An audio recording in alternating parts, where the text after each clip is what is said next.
Here I would like to explain about economies of scale, and I will start from the definition itself. So, what is the economies of scale? Economies of scale refer to the cost benefits that companies enjoy when their production processes become more efficient. This is achieved by increasing production and reducing costs, which is possible because the costs are spread over a larger number of goods. It's worth noting that cost can be both fixed and variable. And what causes economies of scale? To achieve economies of scale, companies can take two approaches. Firstly, they can restructure their resources, such as equipment and personnel, internally to achieve internal economies of scale. Secondly, they can increase their size relative to competitors and take advantage of external economies of scale, which allows them to engage in competitive practices such as negotiating discounts for bulk purchases. It's worth noting that economies of scale can be beneficial for companies as they can lead to lower costs and increased competitiveness. And the next is effects of economies of scale on production costs. Economies of scale have a positive impact on production costs. The per unit fixed cost decreases as the fixed cost is distributed over a larger output due to increased production. Additionally, per unit variable costs reduce as the efficiency of the production process increases with the expanded scale of production.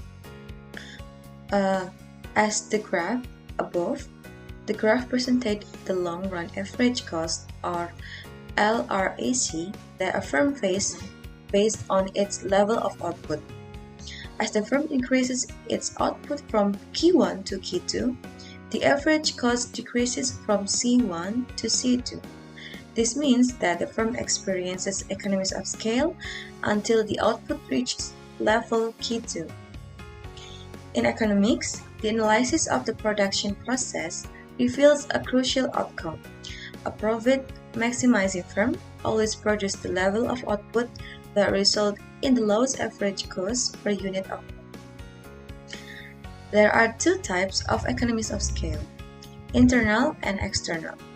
Internal economies of scale occur when changes within a company affect how it functions or produce goods. On the other hand, external economies of scale are based on factors that affect the entire industry, rather than just a single company. Economies of scale refer to the cost savings as a company can achieve by cutting its internal expenses. These cost savings are unique to each individual company and can be the result of several factors, such as the company's size or management decisions. Internal economies of scale can take different forms and types. These include 1. The technical or large-scale machines or production processes that increase productivity. The second one is purchasing, discounts on cost due to purchasing in bulk. And the third one is managerial, employing specialists to oversee and improve different parts of the production process. And the next is risk-bearing, spreading risk out across multiple investors. And financial, higher creditworthiness, which increases access to capital and more favorable interest rates. And the last one is marketing, or more advertising power spread out across a larger market, as well as a position in the market to negotiate. Larger companies can achieve internal economies of scale by purchasing resources in bulk, utilizing patents or proprietary technology, or accessing greater capital. And the next is external economies of scale. External economies of scale refer to cost savings that occur within an entire industry due to external factors. Unlike internal economies of scale, no single company has control over these cost savings. Such external factors may include a highly skilled labor pool, subsidies, tax reduction, partnership, and joint ventures, among others. These factors can significantly reduce costs for many companies that operating in the same industry. Then, why are economies of scale are important? Economies of scale are important because they can help provide businesses with a competitive advantage in their industry. Companies will therefore try to realize economies of scale wherever possible, just as investors will try to identify economies of scale when selecting investment. One particularly famous example of an economy of scale is known as the network effect.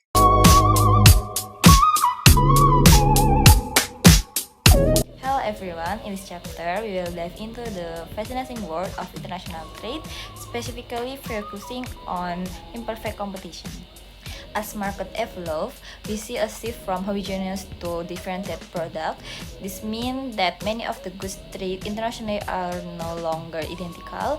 Instead, they come with unique features. For instance, think about the vast variety of smartphones available today. A significant portion of international trade involves intra-industry trade, where countries exchange differentiated products within the same industry, unlike inter-industry trade, which deal with completely different products. Intra-industry trade emerges to take advantage of economy of scale. Countries engage in intra-industry trade to benefit from economies of scale. This involves each country specializing in producing one or a few varieties of particular product and then trading with other countries to access different varieties. Consumers in turn enjoy the benefit of a diverse range of differentiated products. While the traditional hacker-only model is based on comparative advantage among nations, inter-industry trade is driven by product differentiation and economies of scale.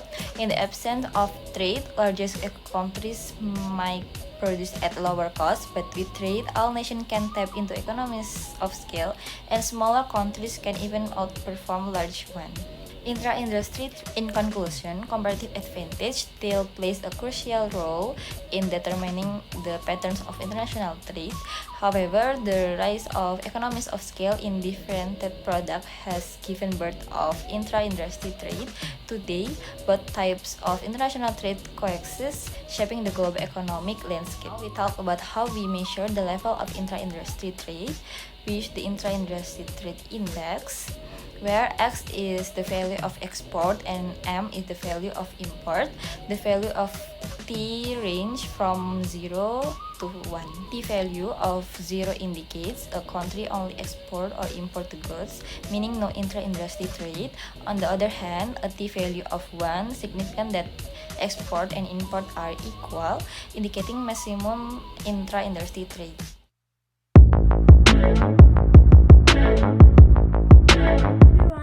My name is Shiva. Today I will explain about international trade. International trade refers to the exchange of goods and services between countries around the world. It involves export, selling goods and services to other countries, and import, purchase goods and services from other countries. The goal of international trade is to increase access to a variety of products and services, explore comparative advantage, and support global economic growth. International trade provides a number of benefits. A. Comparative advantage. B. Access to some products. C. Increased economic growth. D. Poverty reduction. A. Innovation and technology. And F. Increasing comparison between national.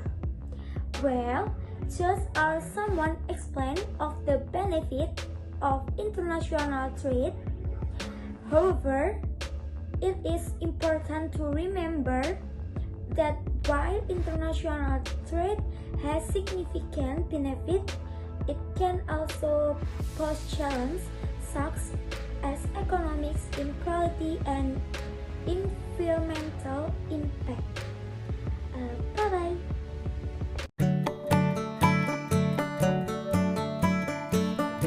Now we talk about case study that explore the dynamic of economic of scale, imperfect competition, and international trade in the electric car industry.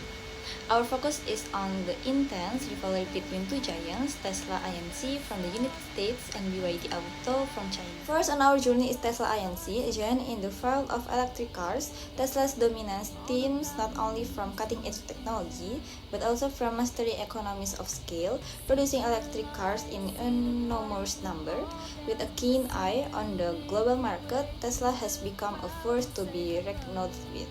Now, let's first shift our focus to China automotive pride, BYD Auto. Just like Tesla, BYD has high economies of scale and produces electric car in the large number.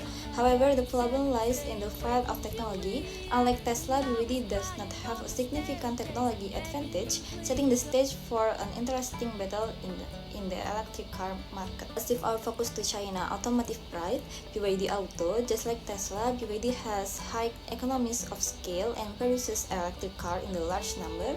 However, the problem lies in the field of technology. Unlike Tesla, BYD does not have a significant technology advantage, setting the stage for an interesting battle in the electric car market. Let's shift our focus to China automotive pride, BYD Auto. Just like Tesla, BYD has economies of scale play a pivotal role in this competition, but Tesla and BYD are vying to increase the production and sales of electric vehicles, seeking to exploit the advantage that come with economies of scale. In fact, BYD aims to sell a staggering 3 million vehicles in 2023, navigating the intricate landscape of the world's largest EV market, China.